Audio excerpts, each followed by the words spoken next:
First set of questions are related to RSS organization and policies matters. The first question is Sangh and legal authenticity. Name of the persons who have asked this question is Sudhindra Budia, Ravi Shankar Bhatt, Sundar Raj Urs. The question is, why Sangh is not a registered organization? Is that by chance? Is that by choice or to avoid legal obligation? Why Sangh does not address its misconceptions directly, registration, funding, etc.? As for the answer, it has been given umpteen times. But those who want to raise the questions, they go on repeating the questions. So, repeatedly, we have to answer it. This is not the first time this point was raised. You know, Sangha started in 1925. So, do you expect us to register with the British government? Against whom our Sarasanghachalak was fighting at that time. Then after independence, the laws we have now in Swatantra Bharat, they do not make registration compulsory. The legal status is also given to unregistered body of individuals. So we are categorized as body of individuals. And we are a recognized organization. So Income Tax Department asked us to pay income tax. And there was litigation. Income Tax Department said, the court said, this is a body of individual. And our Guru Dakshina was exempted from that income tax. We were banned thrice. So government has recognized. If we were not there, whom they banned? And each time courts resolved the ban, they dismissed the ban and made RSS a legal organization. So many times questions are asked in assembly, in parliament, statements are given, pro or anti-RSS. All this is not without recognition. Legally, factually, we are an organization. We are not unconstitutional. We are within that constitution. Our status, legal status is within that constitution. So we need not register. Many things are there which are not registered. Even Hindu Dharma is not registered.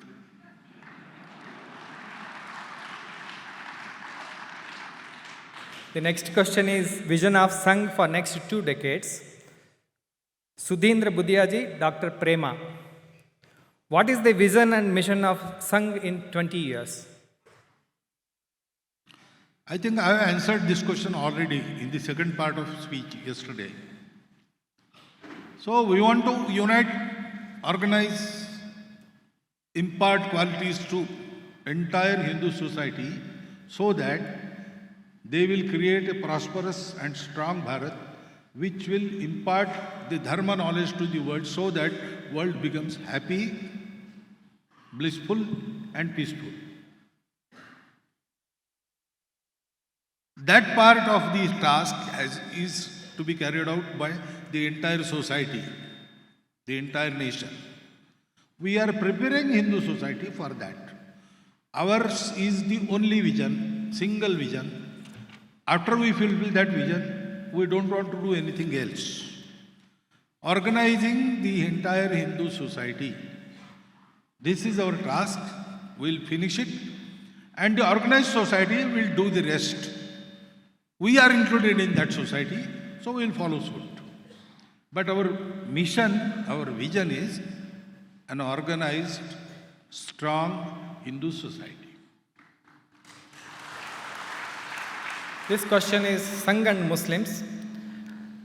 Major General K.R. Prasad, Manohar Iyer, Dr. Vasant Dikshit. Are Muslims allowed in RSS? How Sangh can build confidence in minorities? Sangh is having outreach program for Muslims. Is there any plan to start educational institutions for minorities? No Brahmin is allowed in Sangh. No other caste is allowed in Sangha. No Muslim is allowed, no Christian is allowed, no Shaiva, no Shakta. Only Hindu is allowed. So people with different denominations, Muslims, Christians of any denomination, they can come to Sangha. Keep your separateness out. Your speciality is welcome. But when you come inside Shaka, you come as son of Bharat Mata, member of this Hindu society. So Muslims come to Shaka, Christians come to Shaka, as all other castes from the routinely Hindu society, routinely called Hindu society, they also come to Shaka. But we don't take their count and we don't ask who they are. We are all sons of Bharat Mata. That is how Sangha works. The outreach to hitherto untouched sections or hitherto kept away from the society, such sections, we have to specifically contact them. So there is outreach program. But outreach program doesn't mean that we'll do something there. Actually, Sangha says, we will not do anything for anybody. Each has to do his own duty. Each has to bring about his own uddhar. Nobody else will come to you. Even God will help those who will help themselves. We will enable you to do that. We will prepare you to do that. So don't expect anything from Sangha. But if you come to Sangha without expecting anything from any other fellow, you can do your own. That is what we are going to teach. So outreach is there. If they are doing some noble deeds, we will help them. But schools for Muslims, schools for Christians, schools for Brahmins, schools for non-Brahmins, we don't do that. Sangha does only Shakha work and man-making. Swayam Sevaks have different organizations which are separate, autonomous, independent, and we expect them to become self-dependent so that they don't require any help from outside, even from Sangha. But they will do all these things on the same principle. God helps those who help themselves. So maybe there are Shishu Mandirs in Muslim localities also. They are run by Vidya Bharati, not by us. That type of work is there. But outreach is purely come and give. To appeal that. Come to Sangha and give your everything in the work at the feet of Bharat Mata. Sangha doesn't give anything. Sangha asks for everything. That is Sangha. So next question is related to Sangh Janji as well as new forms of Sangh. Balaji, Dr. Shalini, Malavika Kadalol, Nidhi Agarwal, Jawahar, Raghavan Sampath, Professor M.V. Alakawadi, Dr. Kiran KJ, Unnikrishnan Menon, Srinath Bhatni, former board member of Infosys, Professor Suresh Jagamashetty, Vice Chancellor, Dr. Anand Shankar, Ajay Roti asked this question. There is one more question. After this, I will read that question as well together. This question is, in the age of emerging technologies like artificial intelligence and attractions, what is the plan for RSS to attract and address interests of Gen Z? How to address Gen Z, make them educated of Indian cultural roots, as they are much attracted towards Western culture and are easily becoming prey to wokeism. The next question is on new forms. Dr. Appaji Gowda, Umesh Wagmare, Dr. Iranna S. Irapur, he is cardiologist. Arundhati Hegde, Prakash Hegde, C.A. Vivek Totlunker, Manohar Iyer. The question is Sangh planning to redefine Sangh in a new forms for modern age? How can trans women connect and contribute to RSS? Trans women. How trans women? Transgender. Yeah. How Sangh is planning to expand it into newer areas?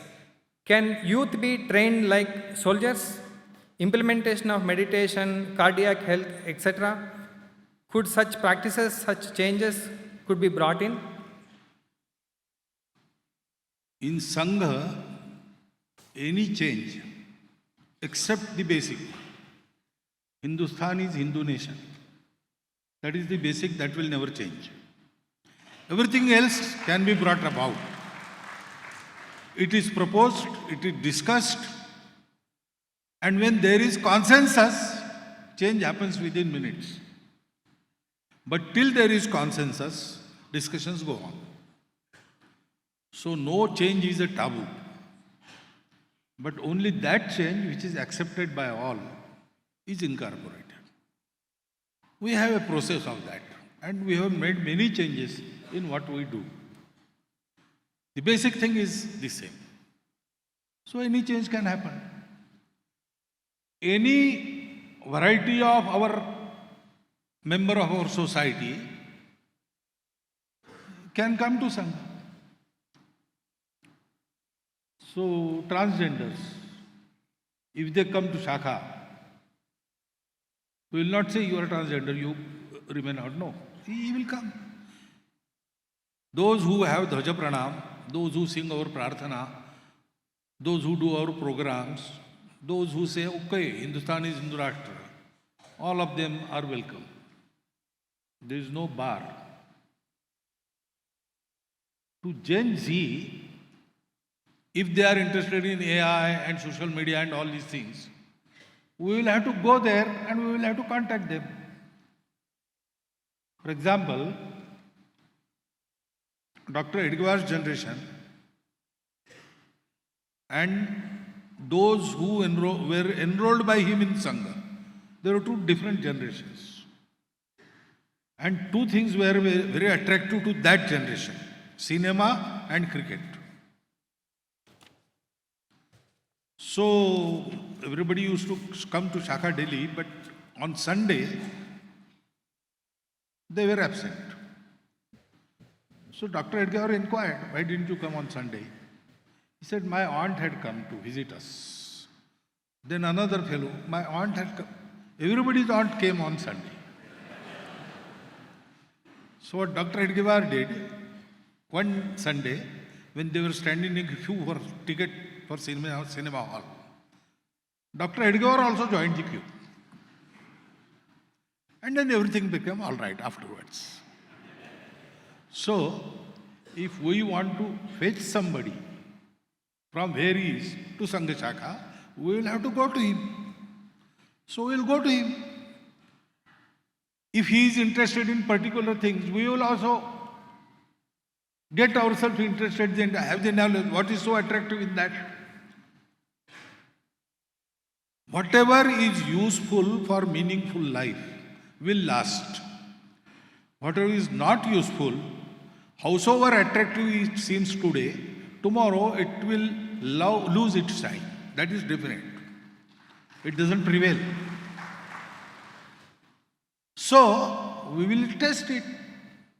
We will know its limits, do's and don'ts, how much useful it is, how much harmful. All this we will learn, and we will go there and we will take them by hand, befriend them, and then bring them to Shakha.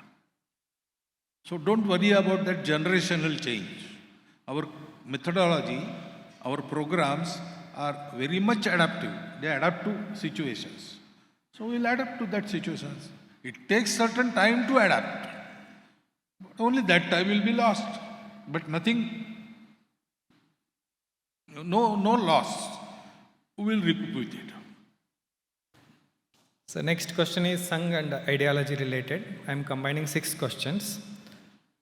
Mohit, he asked the question, why Sangh has adopted Bhagavad Dvaj instead of national flag?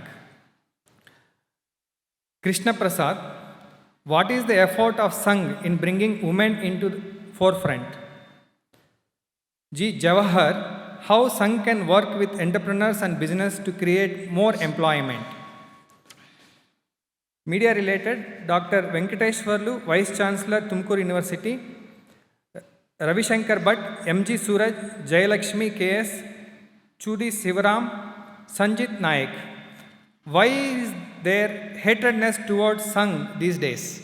Why Sangh does not respond or rebut to false statements and allegations? Why is Sangh aversion to mainstream media? Don't you think RSS needs a dedicated public relations system? Can you give a hard-hitting reply to critics of RSS asking you and Modi ji to step down at 75? On politics, Venkatesh Dalwar. Why Sangh do not support any political party directly?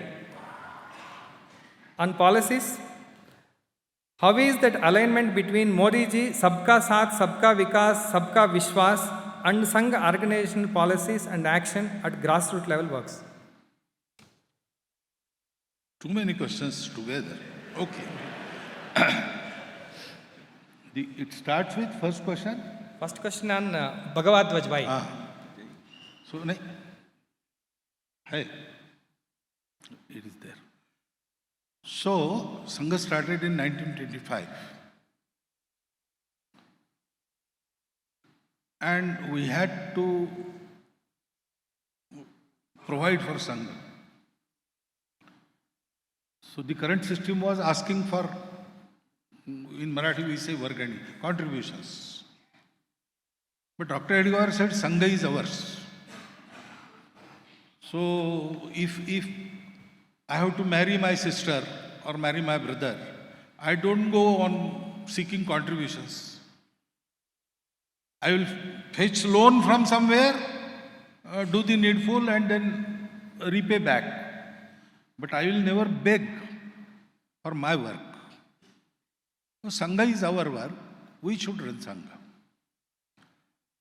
So we have to, and this is not something I am contributing, I am a donor.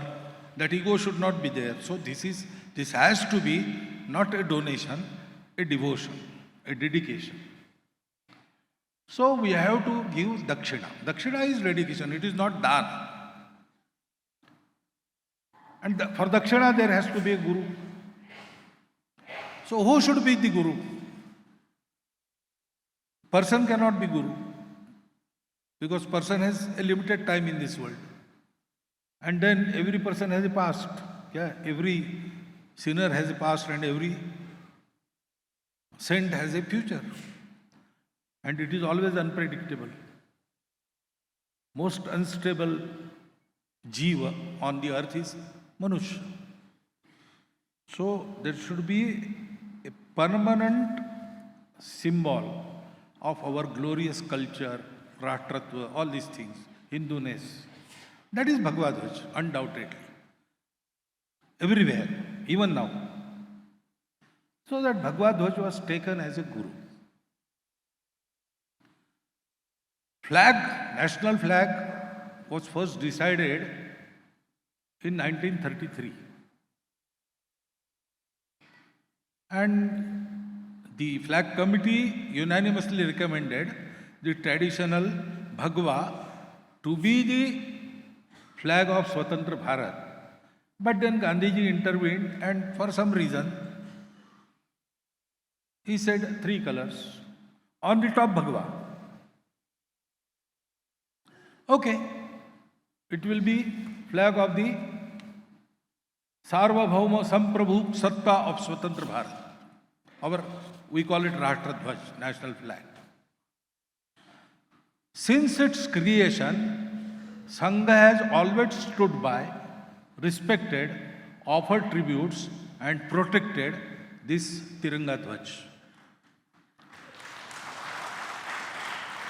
It was first hoisted in 1933 at Faizpur in Khandesh, Maharashtra, in Congress session, Pandit Jawaharlal Nehru, he hoisted its flag. 18-foot tall pole was there and flag was hoisted. But it entangled in that cord and it stopped half-mast. Now someone has to go there and untangle it and take it to the top. Nobody dared, but there was one youth. He ran there, he climbed this staff, took the flag, took it to the top and then climbed down. And he was welcomed by everybody and he was asked to come in the evening session so that he can be felicitated by nobody else. Pandit Jawaharlal Nehru asked him this. He said, okay. But later on, some workers there, they whispered in the ears of Pandit Nehru, you have called him, but he goes to Shaka. So that program was cancelled. Dr. Hedgewar, after getting knowledge of this incident, he travelled to Faizpur and gave a small silver lota as a prize to that Swayamsevak. His name was Kishan Singh Rajput. He expired 10 years before. I have met him twice. Since the formation of this flag, we are there to protect it. When court said that this flag can be hoisted by private institutions also, we have started flag hoisting on 15th August and 26th January in Sangh also. All our Karyalayas hoist these flags. So there is no question of Bhagwa vis-a-vis Bhagwa and Tiranga. Every Communist party has a red flag. Congress party has Tiranga with Charkha, not with Chakra. Republican Party has blue flag. So we have our Bhagwa and we respect our national flag. That is the case. Then Women, effort of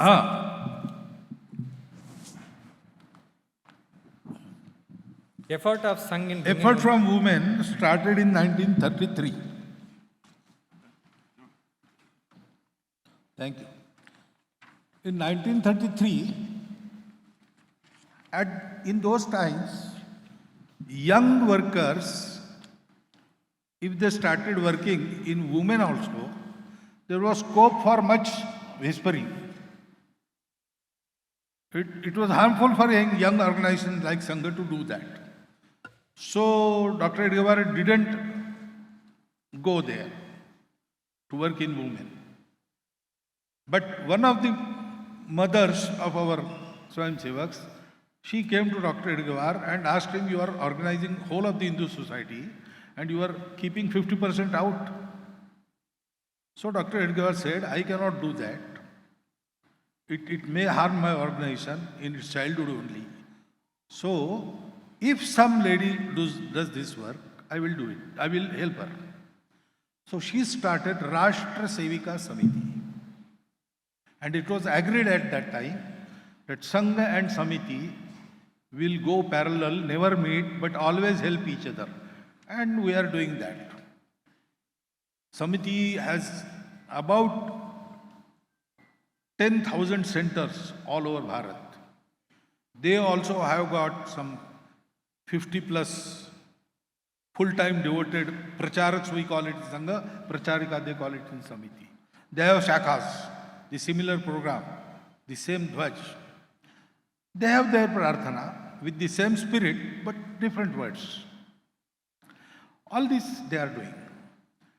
And whatever our Swayamsevaks do for the benefit of the society, therein women and Swayamsevaks, males, they work together. At the level of execution, at the level of decision, leadership, everywhere, we are trying to bring them at par with the males. Such workers, women workers in various organizations run by Swayamsevaks, they have now started coming together for the emancipation, empowerment and education of women folk of our country so that they will participate equally in the national affairs. That activity we call Mahila Samanvay. All this is going on. So, by agreement, the Sangha programs which are visible outside, therein only Purush, they participate. Mahila, they will go to Rashtra Sevika Samiti. But all else is done by them together, and the effort is to bring Purush and Mahila, numerically they are nearly at par, but as a role also, they should have equal participation, the same role in leadership, decision, etc., etc. How Sangh can work with entrepreneurs and businessmen to create more employment? We expect that at district level, businessmen, entrepreneurs, technical, knowledgeable persons of that district, some social workers, they should come together. They should survey the district. What skills will provide the employment locally to youth there? And they should create a facility wherein youth of that district will be trained in the same skills which will fetch them employment locally. They need not leave their place. They will get the employment at their home place and they will fare well. Their household will run fairly well. That type of training, that type of employment should be brought. It should be decentralized, district-wise effort. That is what we expect. We call it as Swavalambi Bharat Abhiyan, and an organization, Swadeshi Jagarana Mancha, with others, Laghu Udyog Bharati, etc., who are working in this economic and trading field, they come together and do this. So this has started. We are doing it. Media hatredness. Why Sangh? Media hates Sangh. You see, answering the questions. What for we should answer the questions? For the sake of benefit of our organization. So every question need not be answered. For example, we are answering many questions, but again and again that question is asked. Why? Because there are people who must raise the questions about Sangha, who must make people doubtful about Sangha. We need not answer them. We have other important works to do. We cannot waste our time by replying everybody. And then, after these years have passed, the criticism makes us more famous. You have just witnessed it here in Karnataka.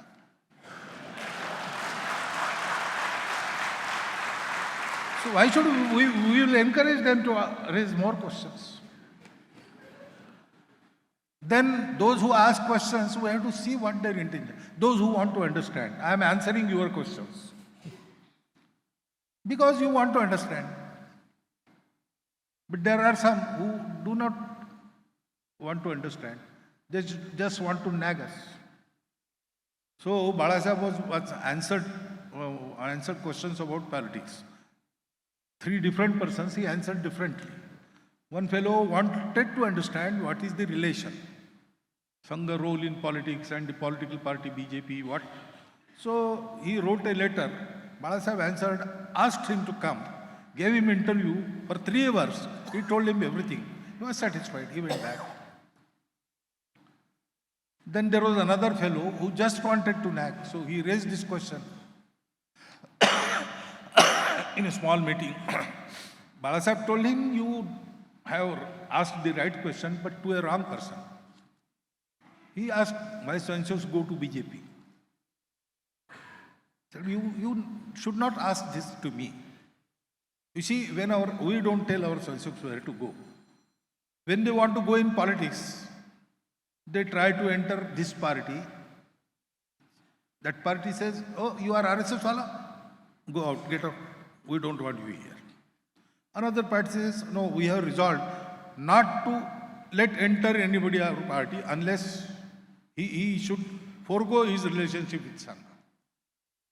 So every door is closed for Swayamsevak. The only open door, he seeks his refuge there. He goes to BJP. So you go to the other parties and ask them why there is no Swayamsevak in your party. Now, this is not the real answer. But that question was not asked because he wanted answer. And there was still another who was just, for any reason, he wanted to criticize RSS. So he asked this, why do you support BJP? Balasaheb asked him, in which shaka do you go? What responsibility you have? He said, I am not Swayamsevak. He said, by what right you are putting this question to me? My Sangha, I will take it to any party. Who are you to ask? Now this is also not right answer. But for that question, so answering questions, it doesn't matter actually. We are doing our work. Everybody knows we are doing the right thing. Still there are some who, after knowing all this, they want to just nag us or create some disturbance in our work. We don't respond to them. But some questions we do ask. Sometimes we issue statement. When we see that question has some weight, people need clarification, we do it. So it is not that we don't ask, we don't answer questions or we ignore questions. But there is no point in answering the same question 100 times. Once answer is given, okay. Those who don't know, they will come to us, they will ask us, we will answer them individually. That happens. Why Sangh do not support any political party? We do not support any political party. We do not participate in vote politics, current politics, election politics, etc. Sangha is work of uniting the society. And politics by nature is divisive. So we keep out of politics. We support policies. And especially now that we are a force, we will exert our force to support the right policy. Not individual, not a party, but policy. For example, we wanted to have Ram Mandir in Ayodhya. So our Swayamsevaks supported them who stood by its construction.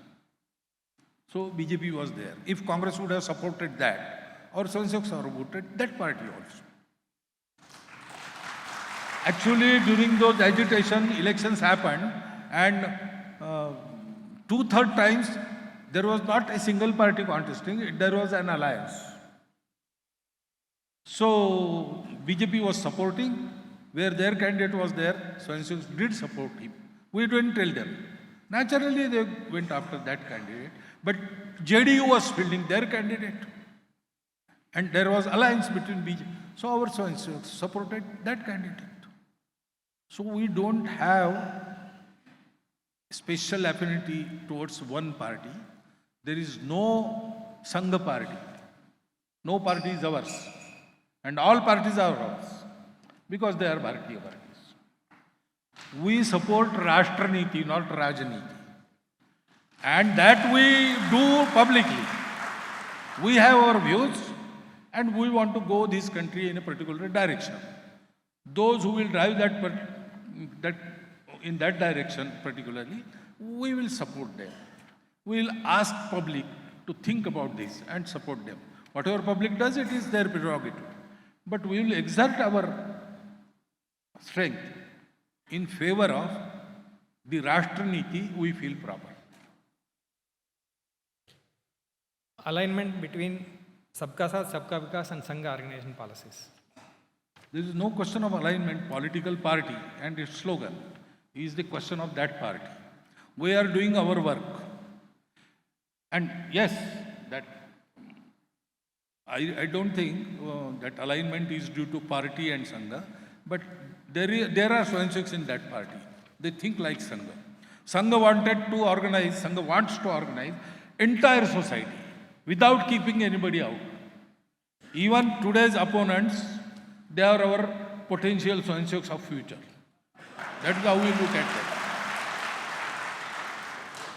So, we are already in Sabka Saath, Sabka Vikas, without giving a slogan. Now in politics, when Sangha's went, they learned that here slogan hearing is must. So they must have given that slogan. That is a very natural alignment. It is not to be forced. It is there. That is why everything in favor of national good, any party, any leader converts it into slogan, it is aligned to Sangha work already. Because the only thing Sangha wants is betterment of this country and this society. So Major General K.R. Prasad, can RSS establish kiosks to help poor citizens? Ashok Raghavan sir, is there a definite plan of Sangh to reach lower strata and SC/ST of the society? Vishwanath sir asked, is there a significance for individual talent in Sangh? Is there a significance for individual talent in Sangh? Sudhendra Budiak asked, is this not true that number of dedicated pracharaks is dwindling in today's modern era? And there was one question without name. Which system is better, Gruhastha or Brahmachari? If Gruhastha is better, why Sangh is having pracharak system? And Dr. Nitin Garg, how to propagate positive work done by RSS to India and the world? So there are kiosks for poor citizens. Raised by Sangha, that kiosk is given name Shakha. The Shakhas run for the earning citizens. Vyavasayi Shakhas are such kiosks. And we are going to take those kiosks to each basti and each center within 10 to 12 villages. That is Mandal Kendra. They have a group of persons, namely Jagran Toli of that Shakha. And their job is to go about their geographical field of that Shakha and see what lacks to anybody or anywhere. And then they have to fulfill that thing. Abhav ko dur karna, samasya ko suljana. These are the only two tasks given to that Jagran Sholi of each Shakha. So we have raised such kiosks. We are going to take them to every basti, every village, and we'll try to do whatever we can about this. Then there is a definite plan of Sangha to reach lower. Every strata we have to reach. But we have our method. We will not reach through propaganda or promotion. We will go there, we will present ourselves, they will see our conduct, because we want to rope in every individual for the betterment of this country. Doing something for him is not enough. He should in return do something for the nation daily. So we will go to every person, we will approach him, we will talk to him, we will befriend him, we will take him along. That is our method. So it takes time. But we are expanding. We are reaching more and more geographical divisions of our country. We are reaching more and more strata of the society.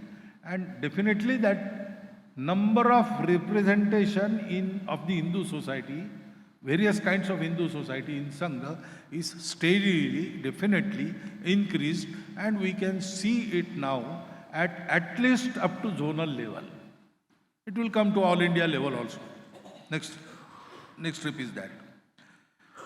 There is significance of individual talent.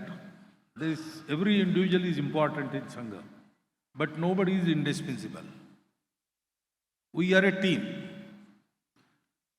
and team benefits from individual capacities. So there is scope in every team for individual talent, individual efficiency. But every individual keeps his talent within the ambit of team working. That is how it is done in Sangha. So everybody is important and nobody is indispensable. Everybody does his job perfectly. Together we achieve success. Credit goes to team. There is no I in team. But many I's, they join together to make a team.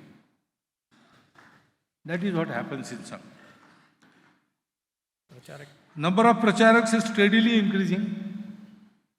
Now it is about 3,700 or so. And it has increased. About 500, 550 youth per annum, they come as pracharaks. And about 300, 350. They, for various reasons, they go back. So every time, 100, 200, increase is there. So it is not dwindling. And society consists of grahasthas. Who is important, grahastha or brahmachari? All are required there. You cannot say that who is important, sannyasi or grahastha. Both are always there. They have to be there. There are 4 ashrams: brahmacharya, grahastha, vanaprastha and sannyas.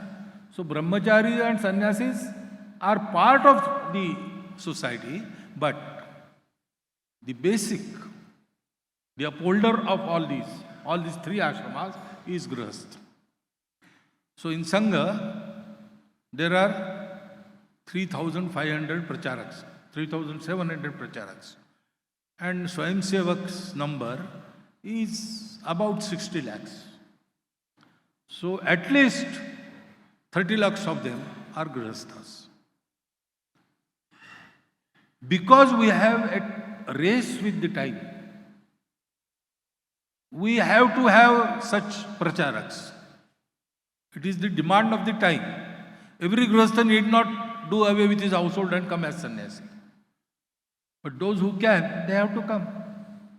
So that there will be no need to jump from brahmacharya to sannyas. But that condition of the society is yet to be created. Till that, pracharaks will be there. And because they are full-time and go everywhere, can go anywhere, they have their own importance. But Sangha is not the organization of ascetics. It is the organization of grahasthas. Propagation of positive work. We need not propagate because positivity of positive work, sometimes it gets affected by over-propagation, over-propaganda.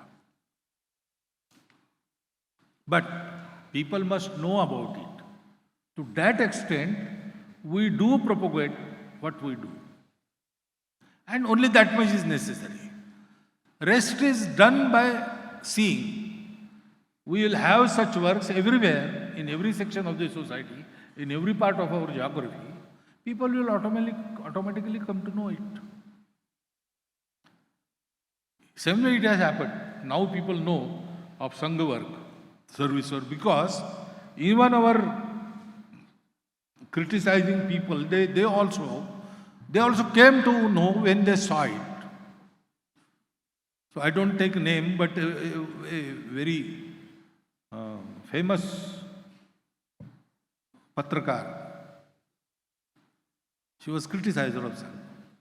But during Corona, she went to a slum and saw only Sangha people working there. So she slowly changed. So we did not propagate. She came and saw. Wherever she was working, our work has reached. That is why she came to know. This is the recommended method. So we have our publications, we have our report of Seva Karyas, all these things come out in public domain, we give them. On our website we will find them. When people come to meet us or we go to meet people, we give them with such. I think here also we are going to give some books. That we do. But it has a limit. In certain proportion, the dosage is important. Overdose will cause harm. That dosage we maintain. The next question is Bharat and national scenario. vision for 2047 and next 2 decades. So first question, Mr. Vinayak Gokur, Dr. Lakshmi Ashwin Gowda, ex-bureaucrat. Mr. Chandrasekhar, software industry. Mr. Jagpati Jha, professor of IIMB. The question is, what is the vision of your Bharat at 2047? What would be the factors impacting it? The next question, similar to this, asked by Mr. Prasanna, Mr. Raghavendra Prasad TS, tech entrepreneur, and Dr. Parladan KK. The question is, what role do you see of RSS in shaping India's governance? What are RSS plans to make Bharat self-sustaining in technology?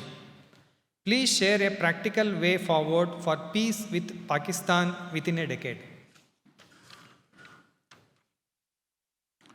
So, accepting this last part, all the answers have been there yesterday in my address, today in answering one question. Vision of Bharat in 247, I said that we will prepare the society and society will take care of everything. Along with society, we will also be there. So that is our vision. Param Vaibhav Sampanna Vishwa Guru Bharat. What are the plan? Well, our role is preparing the society, man-making. Sangha does only that thing. Sangha has its Shakha, Sangha has its Swayamsevaks. Sangha has it, the families, Sangha families. Everything else belongs to Swayamsevaks. They do it. Sangha does nothing, Swayamsevaks leave nothing else. They do everything. Independently, autonomously, separately, and they become independent also. Then self-dependent also. So, what practical way of making Bharat self-sustaining technology is not question for RSS, but definitely it is a question for Sangha Swayamsevaks who are working in the field of technology. So, Make in Bharat, encourage the innovations, bring out the startups, help them. That is happening. Many Swayamsevaks are working through the government also, privately also, through various manufacturers, those who are in contact with Laghu Udyog Bharati. The other day, I went that exhibition of IMS. Many of you must have visited that. So there were so many stalls. I found 20-25 Swayamsevaks also. Their entrepreneurship, they had created some company, etc. They were also there. It was specially dedicated to defense product and AI. In that field also, they created. So that initiative, Swayamsevaks have to take. They are taking it and they go ahead gradually. That will happen. Peace with Pakistan is something entirely different topic. We always have peace with Pakistan. It is Pakistan who don't have peace with us. And as long as Pakistan gets some satisfaction of causing harm to Bharat, it will keep on doing it. So, way to peace with Pakistan is that we don't breach from our side the peace. But if Pakistan wants to breach that peace, it will never be successful. And the more it tries, more itself it will be harmed. If we make ourselves in that way, for example, Pakistan invaded in 1971 and lost a complete army of 90,000 to Bharat.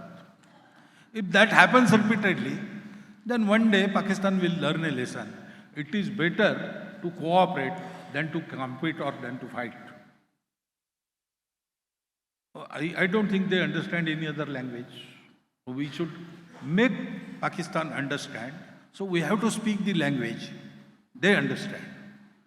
And that language is, we cannot do anything about it. When Pakistan understands it, we cannot do anything about Bharat. It is better to go closer, be friend, be honest friend, and cooperate. That is the only way that they should understand.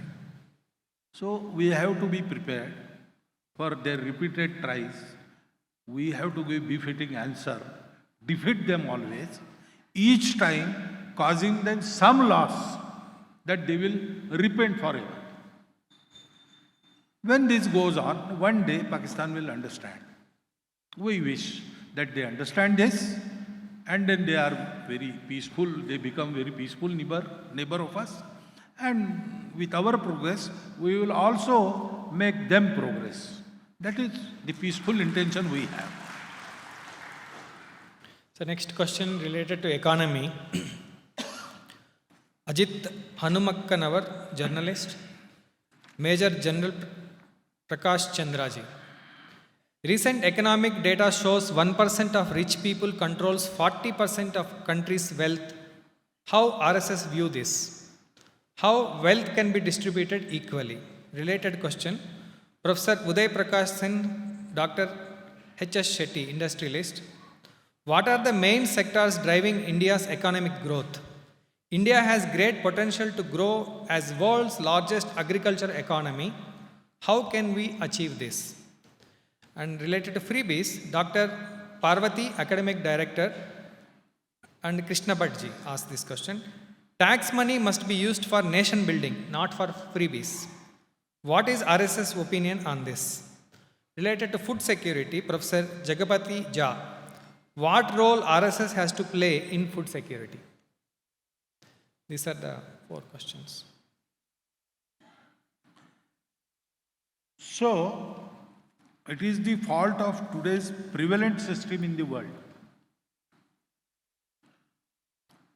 It tends to mass production and therefore centralization of production as well as centralization of wealth. And that results in this disparity between poor and rich. The gap goes on increasing. It is inevitable. In any country, you see that. That is happening. We have to find a new way. We have to show the way to the world. And our way is not mass production. Our way is production by masses. Decentralized production leads to decentralized wealth creation. So wealth is not concentrated in the hands of few individuals. It is distributed throughout. Family-wise also, that distribution is possible. It was so once, and it is so even now to large extent in Bharat. The wealth is with the families, not few families, common people. When there was Notbandi, even the householders did not know they have this cash, this money. Because the grandmother of the house, she saved some 2 lakh rupees for the marriage of her granddaughter. Nobody knew. A small cash, petty gifts, she used to store and did this. That is why the world upheavals in economy affect Bharat least even now. Because wealth is not centered in only share market, only few individuals. It is distributed. So this decentralized model of economy, we have to develop, we have to make it succeed, and we have to show this to world. Because disparity is the fault of the system. Then human nature also plays the role. I earn, but I have to give back. 2 हाथों से कमाओ, 1000 हाथों से बांटो. That nature has to be developed. Rich people have been given riches by the destiny so that they will take care of all the poor. not as daya, not as dan, as their duty, as their dharma. So survival of the fittest nahi. Fittest will let others survive, make others survive, help others survive. ये हमको reverse basis पर we have to create our own new model of economy. Then all these questions will be answered in that. For example, agriculture. Today we think trade and industry and agriculture. Three different sectors without any coordination between them. That's what not so. From BC 1 to BC 16, we were the top in the economy. And what was our system? Agricultural based, commerce, trading, industry, everything was there. Which is more important, agriculture, trade or commerce? We answered it, all the three are important together. There is no more important and less important. They are complementary and they are helping each other. They should help each other. That type of model, environment friendly model, less energy consuming model, that we have to instill. So we have to have a new economic model on the basis of our thought. That is not some kalpana. We had that model working in the world. What has changed? Technology has changed. So we have to learn that technology, adapt it to this model, and we have to further this model. It will help our country, it will help the world to overcome the problems they face due to this economic disparity. Next question related to policy making. Shubhankar Chaudhary, CEO, India Tar Atomic Power Corp. The question is, Bharat has vast thorium reserves, which can make the country energy independent, but policy changes have slowed down the process. What role RSS plays to fasten up this process? In MSME sector, Krishna Bhattji asked a question. What measures can RSS undertake to support cottage industries? So previous question had one more class. What are the main sectors driving? This is related to this question also. So what is driving India's economy? What are the major contributors? They are MSMEs, cooperative sector, agriculture, and self-employment. Their contribution to GDP is greatest. Their creation of employment is the largest. So, all these things, role in food security, supporting cottage industry, about thorium you have said, I 100% we agree with you. I think we have resolutions also. So when that nuclear deal was in discussion, we had resolved that we have to develop the alternate method. Alternative to uranium is thorium, and in matter of thorium, we are self-dependent. So we will become free. So we still say that that research should be conducted and we should incorporate thorium as our nuclear fuel. That we have to do. What RSS has, what role RSS has, RSS is not the government. RSS is not the political party. So we can play in advocacy. And we do that.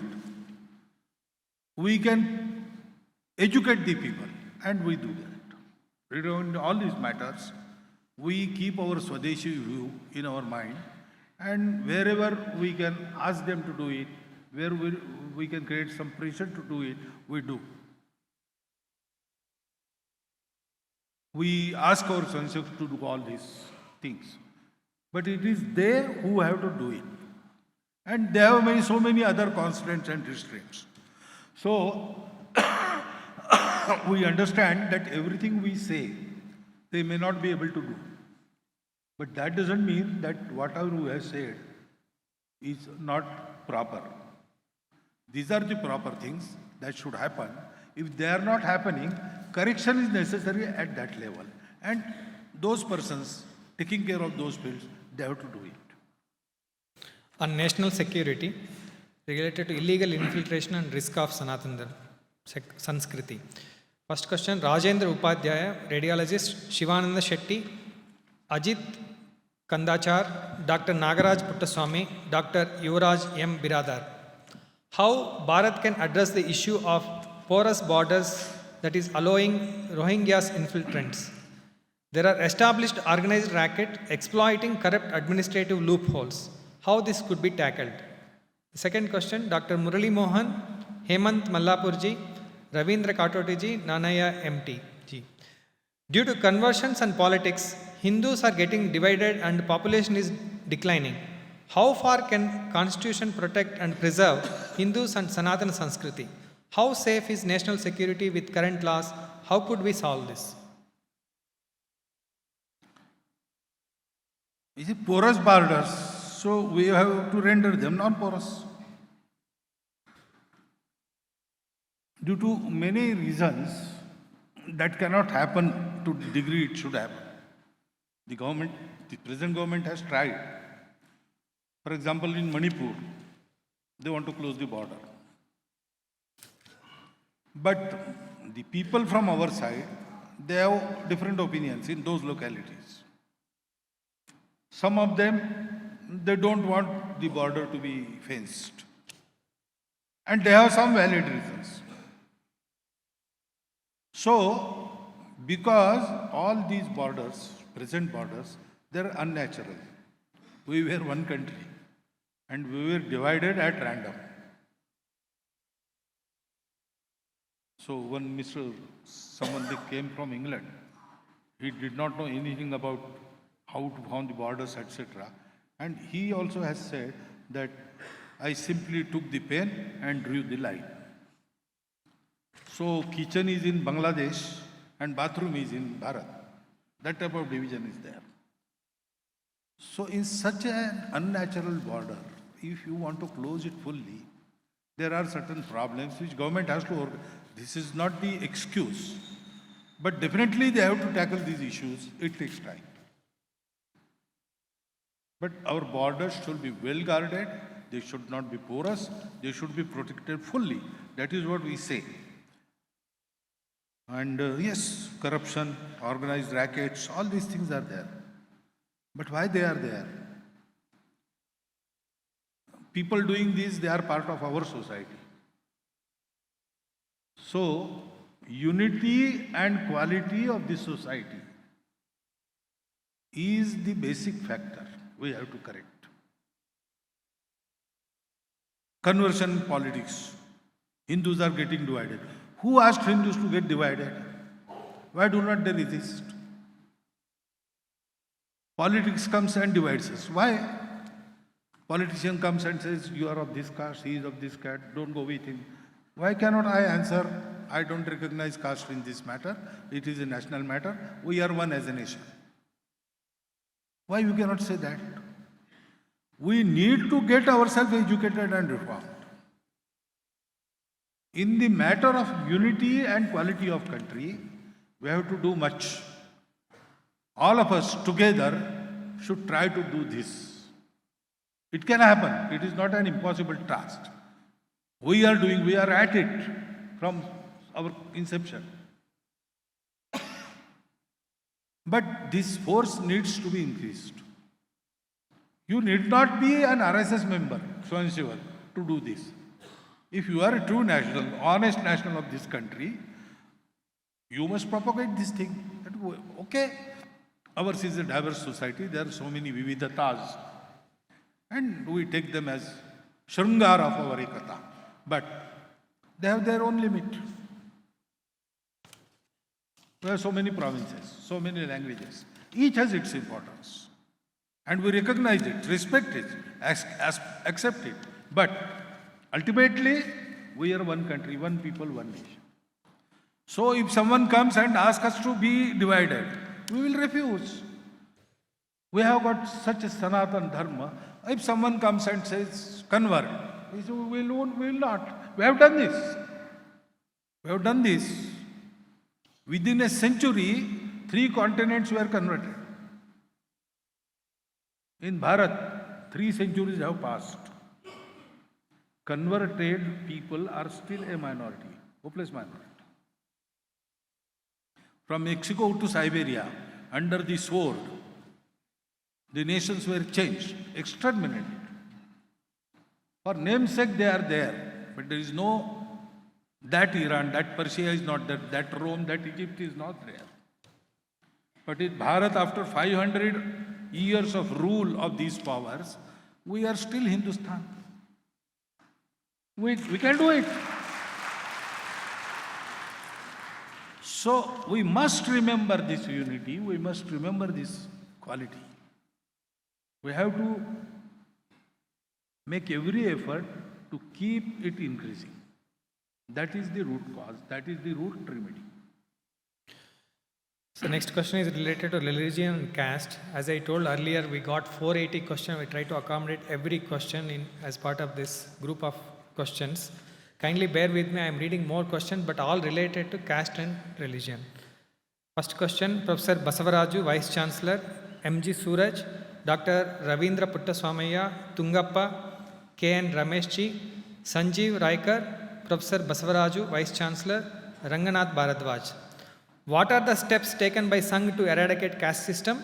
Can RSS initiate inter-caste marriages? Should we stop asking caste in schools and colleges? How the children from downtrodden and marginalized caste can come mainstream of the society? All are caste related only. I am continuing to read few more questions. Dr. V. Sri Ramakrishnan, K. Ratnaprabha, civil servant, Jerome Anto, Raghavan Sampath, Narasimhan B.S., Dr. Sharan Srinivasan. Political parties are succeeding in convincing a large section of Dalits that they are not Hindus. How to convince SC/ST community that Hinduism doesn't preach casteism and discrimination? What is the action plan of RSS to address this? How we can reach out to common citizen to make them understand RSS values and stops conversion? What is the plan for preventing the conversion? How can we contribute to stop conversion? All related to conversion. Then inclusivity related, Prashant Magadi, Dr. M.V. Alagwadi, Professor, Dr. Narendra Vishwanath, G.K. Vishwanath, Dr. Krishna Prasad, Vijay Kumar, Dr. Krishna Prasad. They asked, how can we promote inclusivity regardless of language, religion and caste? How to use religion and caste for inclusive growth? How can we learn from the Western countries to remove the caste systems? Caste and politics related, Vijay Kumar asked this question. How to stop the politicians, secularists who divide the society on the basis of caste and misquote Manusmriti? Similarly, reservation based also same caste question. Rohit Deshpande, Ms. Josna Pai, Anant Kulkarni, Professor Basavaraju, Vice Chancellor, Satyesh Bellur, S. Arun Kumar, S.L. Gangadharappa, retired IAS, Major General Prakash Chandra, Major General Prakash Chandra asked this question.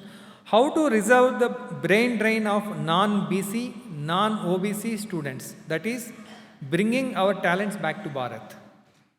How to stop reservation in education sector and encourage meritocracy?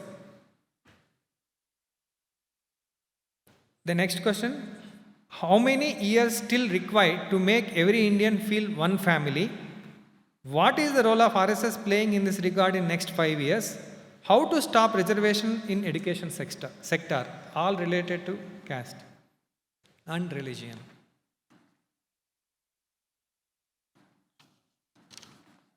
Now this caste, we call it caste system. It is no more a system. It is caste confusion. What does caste mean? Traditionally, one caste has one job. No other can do that job, and his caste has to explicitly, exclusively pay attention to that job only. That is the basis. That is not there now. Anybody can do any job. So where is the system?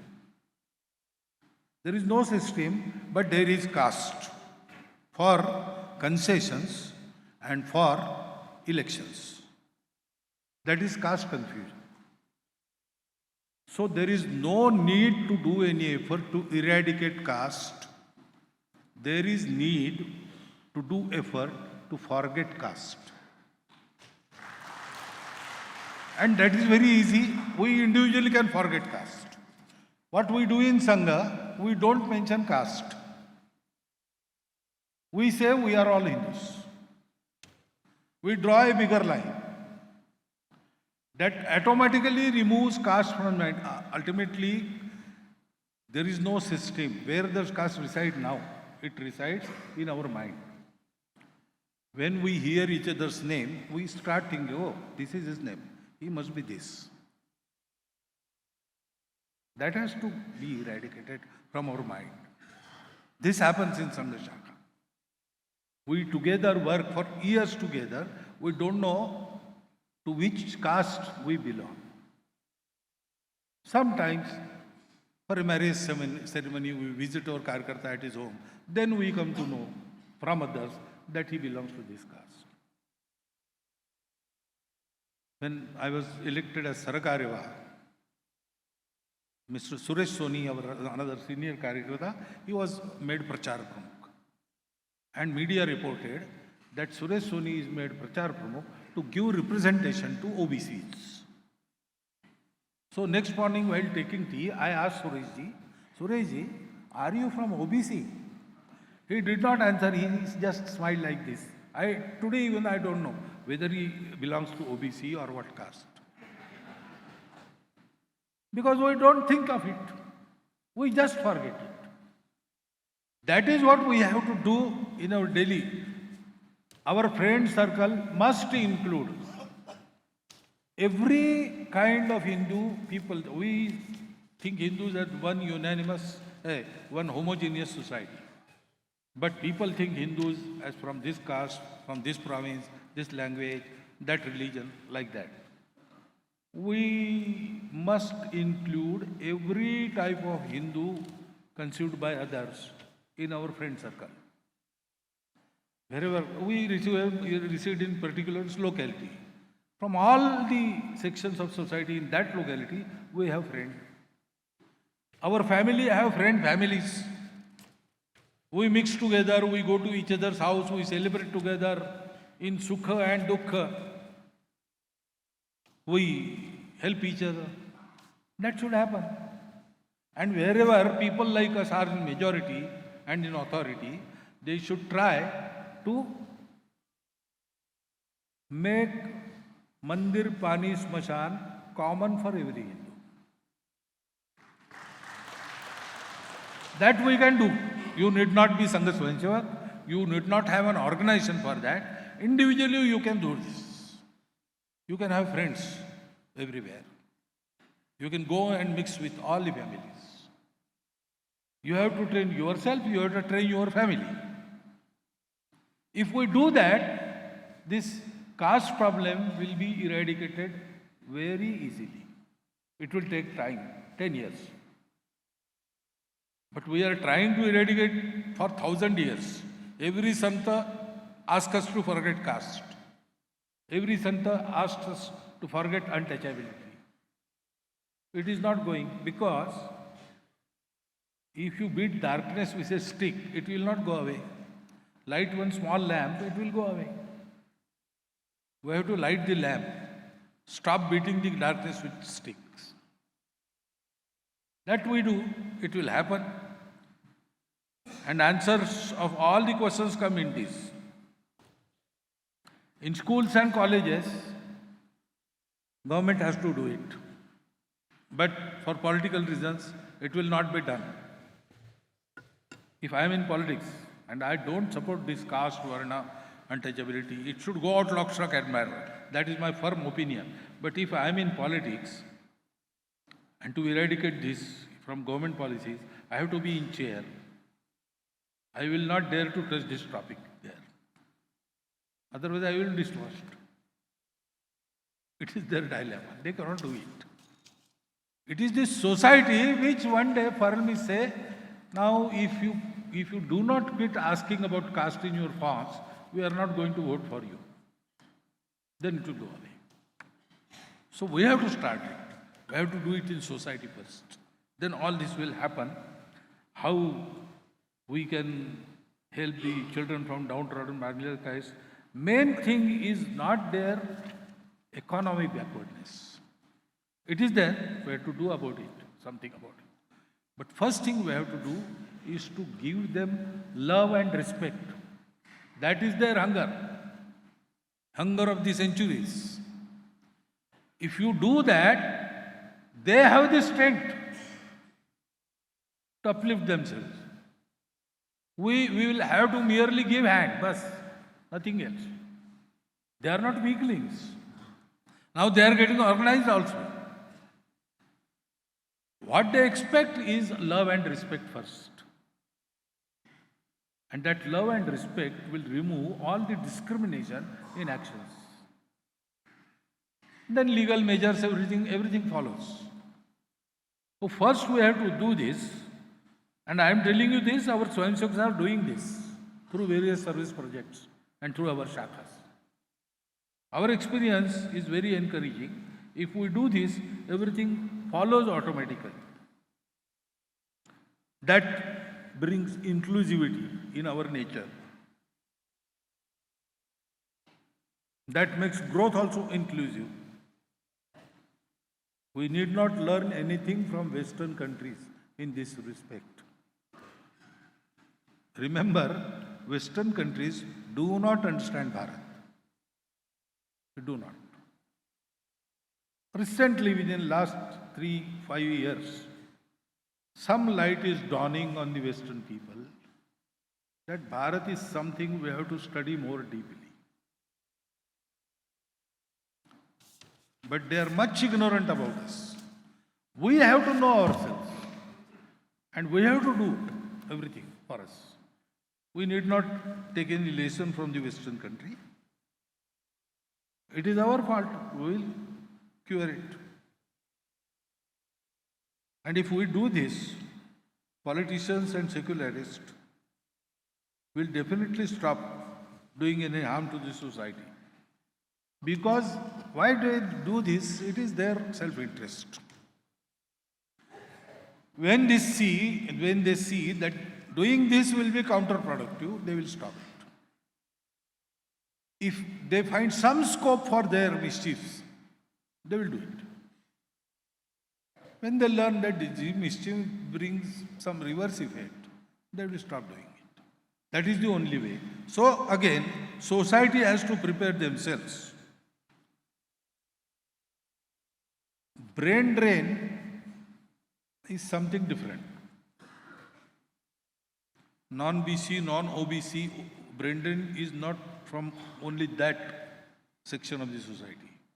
In BCs and OBCs also, the so-called brain drain is there. There also, youth goes outside, settles there, doesn't come back. It is concerned with our selfishness. We speak of brain drain. Why we became independent? Yogi Arvinda deliberately failed in the ICS examination because he wanted to serve the country. Subhash Babu deliberately came back from there. All our leaders, they had much scope outside. But they did not want that scope. They wanted to work for their country and countrymen. That urge we have to encourage, we have to recreate. There is also a reverse flow going on. People realize and they come back, young people. Why they are going there? For facilities. I asked a doctor's son who was about to go abroad. I asked him, why are you going there? Because Good doctors are found here. People from abroad come here for correct and cheap treatment. That is the fact. We'll find so many foreigners coming here for heart operations, brain operations. So I asked him, why are you going there? He said, no, there are good facilities. Why are you being a doctor? You are doctor for earning money or you are doctor for treating people? He said, treating people. Then you are needed more in Bharat. Why are you going there? There is no answer. This mislogic is there in their mind. You have to remember this. Unless they come back and work here, here conditions will not be improved. And unless the conditions are not improved, this logic makes them go out for facilities. So we have to start somewhere. We have to inculcate this spirit in our young minds. That is the way we can stop the brain drain. How to stop reservation in education sector and encourage meritocracy. Actually, reservation and meritocracy, it is not related. Talent are only in the people who are not awarded reservation. That is wrong. Talent is in the section of the society which require reservation. There also talent is. Very good talent is there. So, don't relate these two. That is different. We have to bring our society, every section of the society at par. Otherwise, there is no use of meritocracy. So, we have to understand this. For 1,000 years, the deprived brothers of ours were not capable of compete on equal footing. We have to bring them up. The only way to stop reservation is to create complete equality in the matter of opportunities, love and respect. That has not yet happened. There is covert or over untouchability still in work. That is the cruel fact of our national life. We have to cure this, then everything will stop. Nobody will need reservation. Already there are some people from BC communities who say that now we do not need reservation, give it to someone else who is worthy of it. We were takers up till now. We asked for boons, we got the boons. But now we have to give back. We will be givers now. That type of thought currents are now emerging from that society also. So, we should keep some patience. Let the reservations continue. Let the inequality be eradicated.